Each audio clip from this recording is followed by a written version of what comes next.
خشوع کی حقیقت حضرت رحمۃ اللہ نے فرمایا تھا کہ میں نے کسی کتاب میں نہیں دیکھی خشوع کی حقیقت جو میں سمجھا ہوں حضرت کا ارشاد تھا وہ فرماتا کہ جو میں سمجھا وہ یہ ہے کہ حق تعالیٰ کی طرف التفات اور توجہ کو باقی رکھے.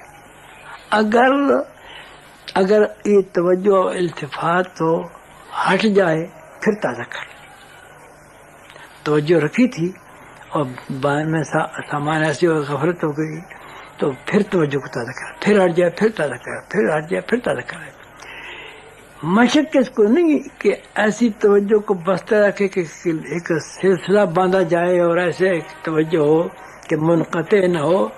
کام کرنے والوں کو یہ درجہ نصیب ہو جاتا ہے, مشکل سے وہ توجہ ہٹتی, مگر مبتدی کو یہ نہیں ہوتا. مبتدی کو توجہ کو باقی رکھنا چاہیے. اگر ہٹ جائے تو پھر تازہ کر لے, پھر ہٹ جائے پھر تازہ کر لے.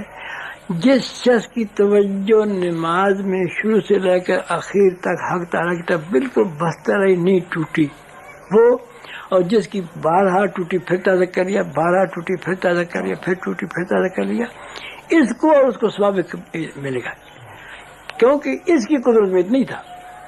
یہ توجہ ہٹے نہ راستے میں, بستہ ٹکی رہے اختیار میں نہیں. تو حضرت نے فرمایا تھا کہ یہ کاوش نہ کرے کہ میری توجہ ایسی ہو حق تعالیٰ کی طرف کہ ٹوٹنے نہ پائے, کیونکہ اس پر یہ قادر نہیں ہوگا پھر سمجھے گا کہ میں اس کا مکلف ہی نہیں, اور جتنا کر سکتا اس کو چھوڑ دے گا. اس کاوش کا نتیجہ یہ ہوگا جتنی توجہ اللہ تعالیٰ کی طرف یہ کر سکتا ہے اتنی توجہ بھی یہ نہیں کرے, کہے گا کہ میری قدرتی میں نہیں ہے. ایسی توجہ کہ شروع سے لے کے آخر تک سلسلہ باقی ٹکرایا, توجہ ٹوٹنے نہ پائے, یہ میری قدرت میں نہیں. تو جب ایک میری جتنی کر سکتا اس کو چھوڑ دے گا. پھر یہ حال ہوگا کہ اگر غفلت سے باز آیا. جب ایک تھے کہ خشوع کا ترجمہ یہ سمجھتے ہیں کہ ایسی محویت اور ایسا استغراق ہو کہ آدمی کو ہوش ہی کس چیز کا نہ ہو, یہ ترجمہ کرتے ہیں خشوع کا, اور اس پر کو کسی نقل کی ہے. تو فرمایا کہ یہ محویت اور استغراق غیر اختیاری چیز ہے, اور سوائے نبوت کی کوئی غیر اختیاری چیز یا قرب کرنی پڑتی. قرب کر دیا ہمیشہ اختیاری چیز بنے گی. خواب میں 100 دفعہ درود شریف پڑھے, 100 دفعہ سورہ یاسین پڑھے, سر منہ ثواب نہیں ہوگا کیونکہ اختیار نہیں. کوئی غیر اختیاری چیز ذریعہ قرب کرنی پڑتی. اور خشوع کے ذریعہ قرب کو بنایا تو مانگا کہ خشوع نام ہے اس کام کا کہ جس کو یہ اپنی قدرت اور اختیار سے کر سکتا ہے. محویت اور استغراق کا طاری ہو جانا وہ اختیاری چیز نہیں ہے. تو مانگا کہ خشوع کا معنی محویت اور استغراق نہیں ہے.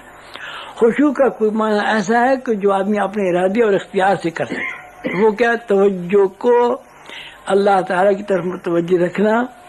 اور اس کے پھر مختلف راستے ہیں کہ یہ خیال کرے کہ اللہ تعالیٰ مجھے دیکھ رہے ہیں, یا یہ کہ میں اللہ تعالیٰ کو قرآن شریف سنا رہا ہوں, یا یہ کہ میں کعبے کے سامنے کھڑا ہوں. تو میں نے کہا حضرت اگر کوئی شخص ہو ایک طریقہ اختیار کرے کہ میں اللہ قرآن شریف پھر ہٹ جائے توجہ, پھر دوسری توجہ, فرمایا خشوع کے اندر آئیے. فرمایا کہنے کی چیز تو نہیں کیونکہ لوگ غلطی میں مبتلا.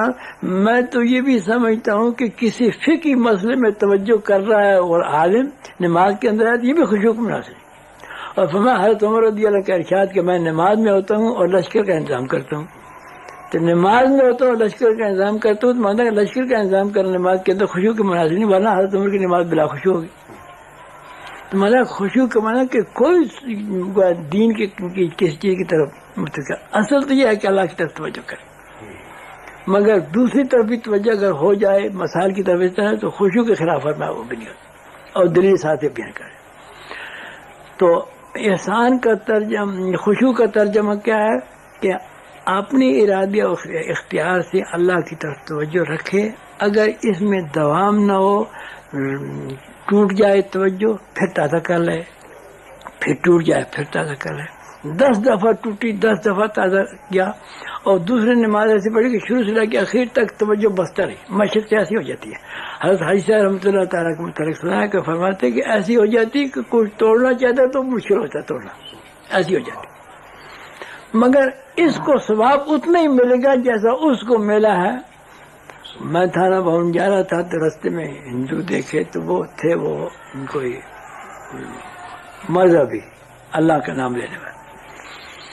تو ایک دوسرے کو کہہ رہا تھا کہ نام تو ایسا جپنا چاہیے کہ جیسا شربت کا قوام مضبوط ہوتا ہے نا تو وہ دھار ٹوٹتی نہیں. کہنے لگا ایک دوسرے کو کہ ایسی توجہ چاہیے پرمیشور کی طرح کہ دھار نہ ٹوٹے. لگ رہے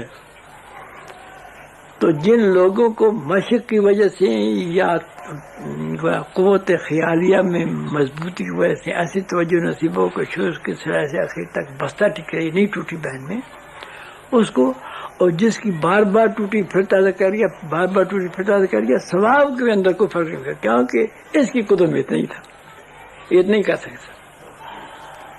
خشوع کی حقیقت یہ ہے. اور یہ فرمایا کہ لوگ کوئی ترجمہ کرتے ہیں خشوع کا استغراق و ماویت، بالکل غلط، کیونکہ وہ غیر اختیاری چیزیں ہیں، اور غیر اختیاری چیز کا انسان مکلف ہی نہیں، نہ اسے قرب حاصل ہوتا ہے، اور خشوع کا مکلف ہے اور اس سے قرب حاصل ہوتا ہے. بعد اختیار کے اندر داخل ہے، یہ اختیاری چیز ہے.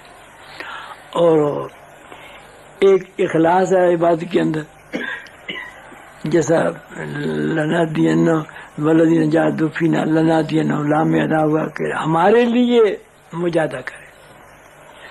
تو عبادت کے اندر ایک اخلاص ہونا چاہیے. ایک وہ عبادت تو پیغمبر علیہ الصلوۃ والسلام کے طریقے کے مطابق ہو، سنت کے مطابق ہو، تو اخلاص بھی ضروری ہے، خشوع بھی ضروری ہے، اتباع طریق بھی ضروری ہے، اور احسان کا لفظ بظاہر سب کو شامل ہے. اس وجہ کہ عبادت کو تو خوبصورت کر. خوبصورت تب ہوگا کہ اللہ کے لیے ہو، شریعت کے قانون کے مطابق ہو، شریعت کے قانون کے مطابق ہو، اور شان ایسی ہو کہ بن دیکھ کے ایسا پر کریں کہ جیسا ان کو دیکھ کر تمہارا